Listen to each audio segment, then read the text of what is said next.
Welcome to another episode of Off the Shelf with Dr. Hanks. That's me. And I'm really excited about today's um, topic. This book called Roar into the Second Half of Your Life Before It's Too Late. Roar into the Second Half of Your Life Before It's Too Late by Michael Clinton. It was published in 2021. Now, this was a surprise book for me. My dad and I go to the library, kind of go to the section where I know all the books are that, the topics that I like, and I just kind of browse through, pretty much like I'm in a bookstore, only I'm in the Free Public Library. And so I just kind of peruse to see what's available, what's in there. And they have all those signs about don't put any books back, please don't reshelve books, and don't tell anybody, but I do. If I'm standing there, I pull one off and no, it's not exactly what I was thinking it should be, so, yes, I will put it back. But I think I do a pretty good job of keeping them, in order where they're supposed to be, but anyway. So I had never heard of this book before, and of course the title of it, Roar into the Second Half of Your Life Before It's Too Late, that caught my eye. So I thought it was at least worth picking up. And it actually is a very good book. I really like it. And one of the things that he talks about is the importance of not waiting until you face a crisis to figure out what you really want your life to be about. A lot of times, the crises that do come into our lives, they vary in, let's say, severity, or they vary in the amount of impact that they can have. And what is a crisis for one person may not be the same as what is a crisis for someone else. And I think that it's important that we extend compassion and understanding and allow people their dignity and respect and their basic human right to decide what is a crisis for them, because that may not be the same as for us. So, having said that, when he talks in this book, he brings up the importance of not waiting until a crisis hits to decide what you want your life to really be about. And the reason, I don't have to tell you guys this, the reason this is comes more about in the second half of your life when you're younger. You just like, me, I didn't think that I would be where I am right now. I thought I would have, by now I'd have money to pay for whatever I needed done. I didn't have to worry about whether or not I could maintain my home because I would have money to pay people to come in and do it for me. And of course that clearly didn't happen. So, we just view things differently. And as we get older, we view things differently. So I think it's interesting that he brings up, this topic, and whether or not you go through a crisis, as you get older, you tend to become more respectful for the fact that time is limited and your days become more important, and how you spend your day and how you spend your time becomes more important to you, because you know that you are on a limited time basis in a different perspective or a different understanding from when you're younger. And that was the first thing that stood out to me. Now, here's the challenge that I think we face when we do have crisis and when we are not solid with our understanding of what we want our life to be, and as we get older, what we want our life to be about and what legacy we want to have left. The challenge is that when you go through a crisis, and this is science backed, there's basically three stages of um, psychological states that you can go through when a crisis hits. But the very first one is you immediately go into survival mode. When a crisis hits, when something changes drastically and it changes everything about your life in that moment, everything that you've built up until that moment, you go into a survival mode. You go into okay, I'm going to just do what I have to do to get through this day.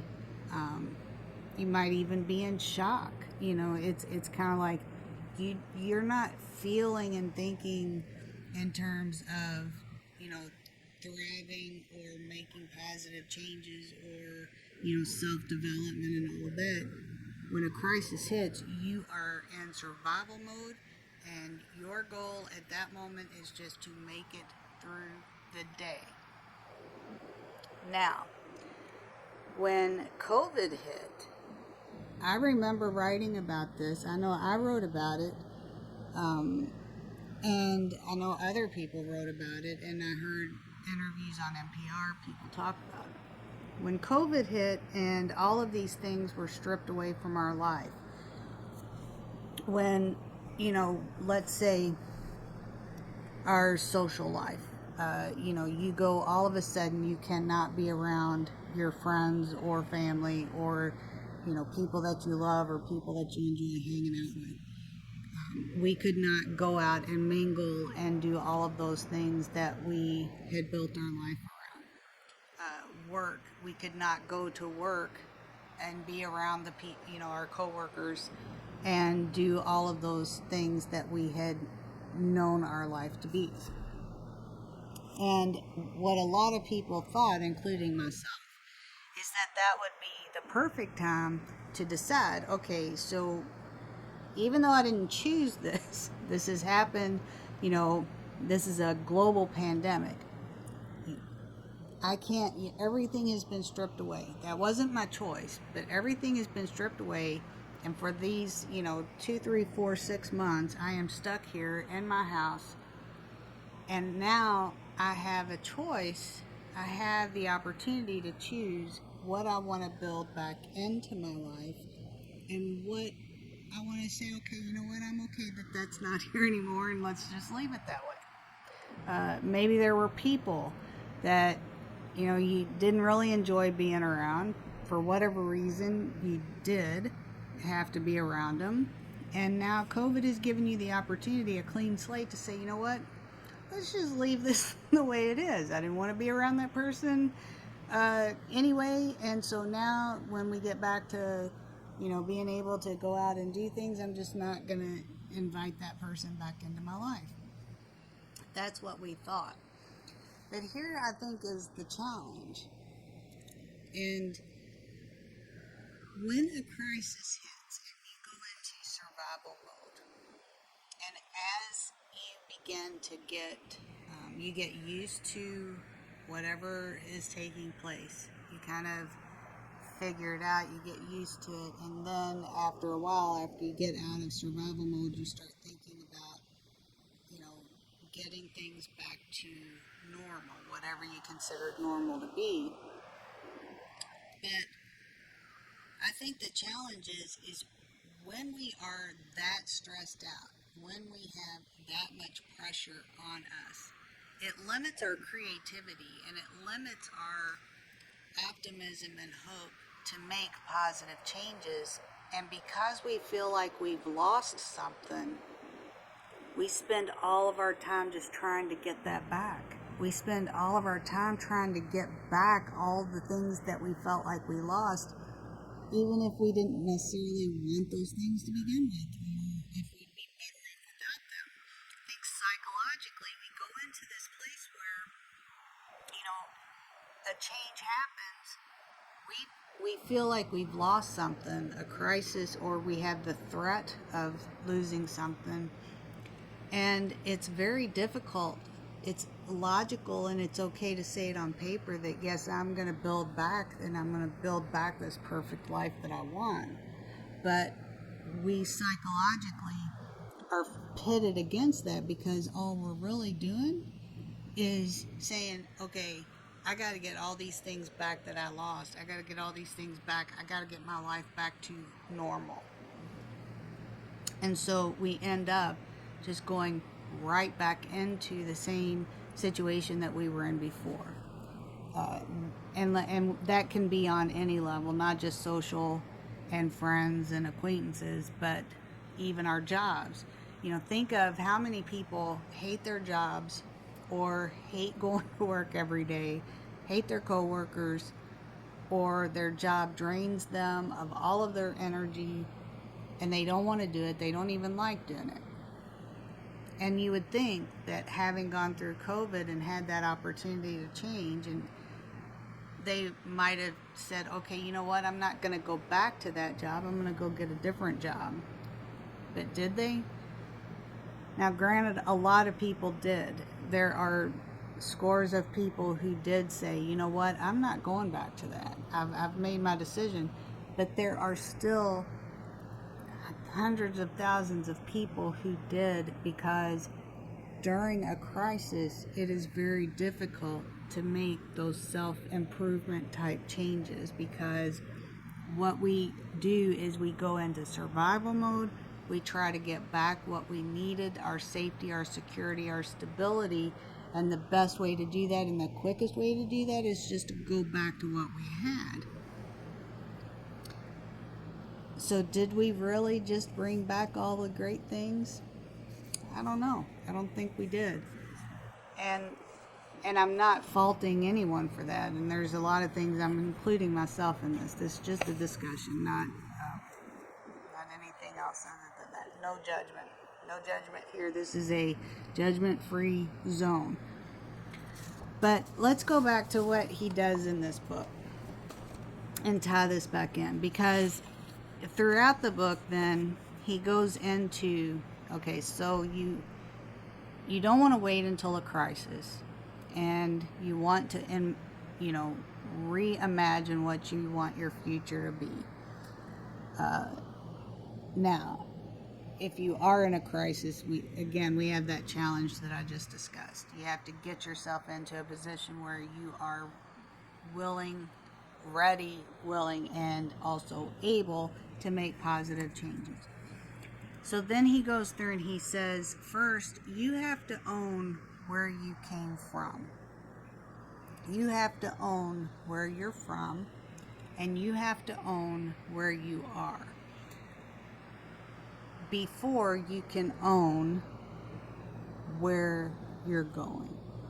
And I think that that is a very powerful thought. So you in order to make positive changes, and if you're in a crisis or you're coming out of a crisis, it is important that you own where you're from. You realize that was your life. That was a result of the decisions you made. That was a result of where you were born, the family you were born into, the circumstances. A lot of that might have been out of your control, but you still have to own it and understand that is part of who you are today. That is part of how you developed as a person, and that is part of you. Good, bad, or ugly, it is. So you have to own it. You can't turn your back on or blame or do any of that. You have to own it.